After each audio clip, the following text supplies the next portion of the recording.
حدیث پاک ایک موقع کے لحاظ سے صحابہ اکرام نے روایت کی، امام بخاری نے اپنی سند کے ساتھ اس کو درج کیا۔ حدیبیہ کا موقع تھا، حدیبیہ کے موقع پر سرکار گئے تھے نا جس وقت عمرہ کرنے کے لیے، اور کافروں نے روک لیا تھا اور سرکار کو عمرہ نہیں کرنے دیا تھا۔ حدیبیہ کے مقام پر اس وقت کفار مکہ کے ساتھ حضور کے مذاکرات ہوئے تھے، اس مقام پر صلح حدیبیہ اس کو نام دیا جاتا ہے۔ حدیبیہ کا مقام تھا، کافروں کی جانب سے مذاکرات کے لیے جو نمائندہ بن کے آیا تھا اس شخص کا نام تھا عروہ بن مسعود ثقفی۔ کیا نام تھا؟ عروہ بن مسعود ثقفی، سا سے اور موٹے کاف سے، عروہ بن مسعود ثقفی کافروں کی طرف سے مذاکرات کے نمائندہ بن کے آئے۔ میرے نبی علیہ السلام سے بات چیت ہونے لگی تو عرب کا رواج تھا، دوران گفتگو ایک نمائندہ دوسرے شخص سے بات کرتے ہوئے نا یوں داڑھی پہ ہاتھ لگاتا ہے، بات کرنے کے دوران یوں داڑھی پہ ہاتھ لگا دیتے۔ عروہ بن مسعود ثقفی ابھی مسلمان نہیں تھے، میرے نبی علیہ السلام سے بات کرتے ہوئے نا انہوں نے یوں ہاتھ حضور کی داڑھی پہ لگایا۔ حضرت مغیرہ بن شعبہ پاس کھڑے تھے، ان کے ہاتھ میں تلوار تھی۔ اب محبت اور تعظیم کا درجہ بھی تو دیکھو نا کیا ہے، ہاتھ میں تلوار تھی۔ میرے نبی علیہ السلام کے صحابی نے جب دیکھا نا کہ داڑھی پہ ایک کافر ہاتھ لگا رہا تھا، انہوں نے اپنی تلوار کا جو دستہ تھا عروہ بن مسعود ثقفی کے ہاتھ میں یوں زور سے مارا اور کہا اپنا ہاتھ پیچھے رکھو، یہ داڑھی میرے نبی کی داڑھی ہے۔ نعرہ تکبیر، نعرہ رسالت، نعرہ حیدری۔ اب دیکھو یہ صحیح بخاری کی روایت کہ حضرت مغیرہ بن شعبہ نے تلوار کا دستہ مارا اور کہا کہ ہاتھ حضور کی داڑھی کو۔ میں چیلنج سے کہتا ہوں اس وقت سے پہلے یا بعد میں ذخیرہ حدیث میں مجھے کوئی ایک حدیث دکھا دو کہ حضور نے فرمایا ہو کہ میری داڑھی پہ کسی کافر کو ہاتھ نہیں لگانے دینا۔ سرکار نے فرمایا نہیں تھا، لیکن تعظیم کا تعلق دل سے ہوتا ہے، تعظیم دل سے اٹھتی ہے، کیونکہ رب نے قرآن میں بھی فرمایا نا وَمَن يُعَظِّمْ شَعَائِرَ اللَّهِ فَإِنَّهَا مِن تَقْوَى الْقُلُوبِ، فرمایا یہ دل کا معاملہ ہے، دل سے اٹھی۔ انہوں نے روک دیا، کہا حضور کی داڑھی کو ہاتھ نہیں لگانا۔ اگلا حصہ سنیے، میرے نبی علیہ السلام سے مذاکرات کرنے کے بعد جب عروہ بن مسعود ثقفی واقف کافروں کے پاس گیا تو کافروں سے جا کے کیا کہا؟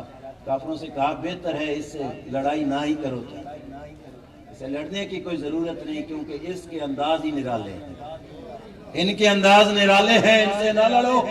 انہوں نے کہا عروہ بن مسعود ثقفی تجھے کیا ہوا؟ اب عروہ بن مسعود ثقفی کا جواب جو بخاری شریف کی حدیث میں موجود ہے، عربی عبارت میں آپ کے سامنے رکھ رہا ہوں۔ حضرت عروہ بن مسعود ثقفی نے جواب دیا لقد وفدت علی الملوک ووفدت علی القیصر والکسرى والنجاشی واللہ ما رأیت احدا یعظمہ اصحابہ ما یعظم اصحاب محمد صلی اللہ علیہ وسلم۔ اس نے کہا میں عروہ بن مسعود صحافی کی حیثیت سے تم میں رہ رہا ہوں، میں قیصر والے بادشاہ کے پاس بھی گیا، میں کسرا بادشاہ کے پاس بھی گیا، میں نجاشی بادشاہ کے پاس بھی گیا، صحافت میرا کام ہے، میں وفود کے ساتھ کہیں سے کہیں جاتا ہوں۔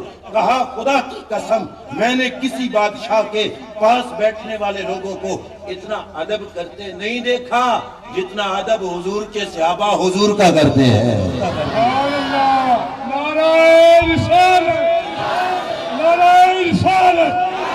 محترم سامعین توجہ رکھنا، اب وہ تعظیم عروہ بن مسعود نے کیا دیکھی تھی، کیا تعظیم تھی حضرت عروہ بن مسعود ثقفی نے جو دیکھی تھی بخاری شریف میں ہے۔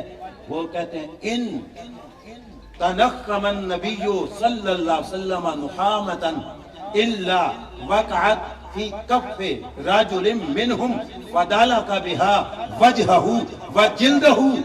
حضرت عروہ بن مسعود ثقفی نے جو جواب دیا ذرا دلوں کے دریچے کھول کے سننا، عروہ بن پوری تقریر کسی نے نہیں سنی تو نہ سنے، مگر یہ جملہ خدا کے واسطے دلوں سے کے کانوں سے سننا۔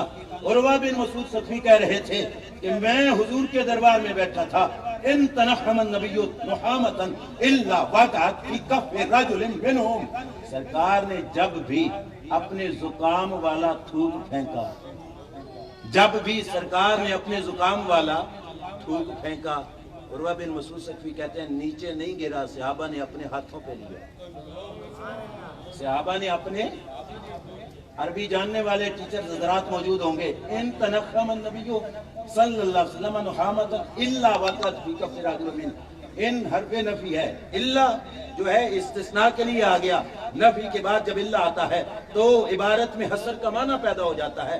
شاید حصر اسٹوڈنٹ نہ سمجھے، میں سمجھانے کے لیے عرض کرتا ہوں۔